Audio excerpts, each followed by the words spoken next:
This is how a dead man feels.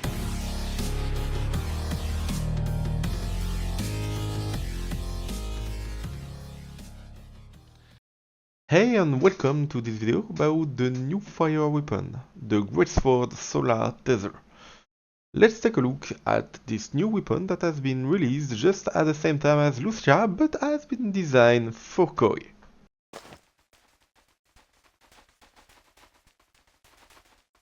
The GreatSword capacity is the Kirin's Ablaze Slash. It's either an offensive mode or a defensive mode. By swapping right, you will trigger the offensive mode. By swapping left, you will trigger the defensive mode. Although both modes will apply a fire Kirin's Devour for 5 seconds, just like all mechanics for the Dual Blade or for Koi. This weapon is strong against dragons, just as for Koi. In offensive mode you will deal 4 slash, and the last one will come from under and burn him down, adding the fire Kirin Devours. The attack is fast and will deal a lot of damage. In defensive mode you will clean the screen at start, and although you will block all damage coming from the front, also reloading your jutsu. The last phase will trigger just as in offensive mode. In defensive mode, the explosion will clean the bullet from the wall screen, but not the sword. The sword will only protect you in front of you. Otherwise, the last phase needs the boss to be in front of you to hit. The explosion will clean undestroyable pattern, and the sword will too, which is quite strong, but it doesn't work on Tiger Bat, for example, because it's a special protected bullets. Quite helpful to reload faster. Testing it with Koi made me discover that the final phase of the sword attack will really move up the boss attack, so try to not be over it.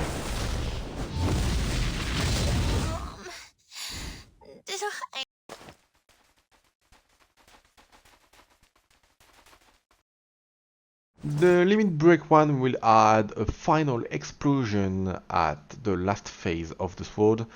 This damage of this explosion is doubled if you use Koi.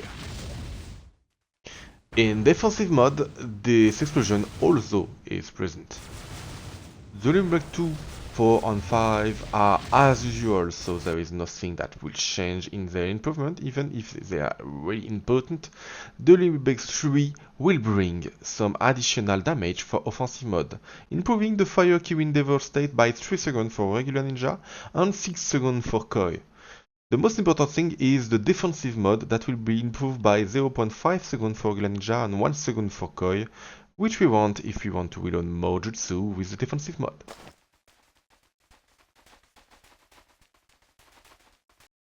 The Limit Break 0 is already quite impressive for a not upgraded weapon, especially under 5 star, where we are already above 10 of coefficient. The Limit Break 1 is the most important upgrade, especially for playing it with Koi. And the Limit Break 2 and 3 are quite close one to another, but the Limit Break 3 is still the second most important, especially for the defensive mode duration extension.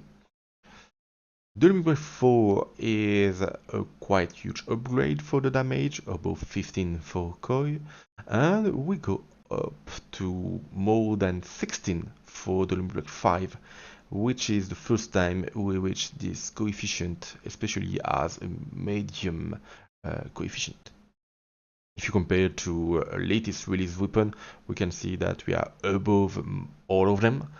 And the best comparison I can provide you is the comparison to the Dual Koi Blade, previous weapon for Koi, which is close to our GreatSword in the optimized version, but not in the not optimized version. It will help you have a more stable damage. Other than that, there is a lot of good point for this weapon, and I will only say that the only down point is that this weapon doesn't hit behind, but the damage output is really huge. You only need to be used to the mod selector. I hope you enjoyed this video. Please let me a comment or ask if you have any question I didn't answer here. I will let you with a final gameplay where I will try to reload my Koizutsu using the defensive mod. Bye!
Is my sword not sharp enough?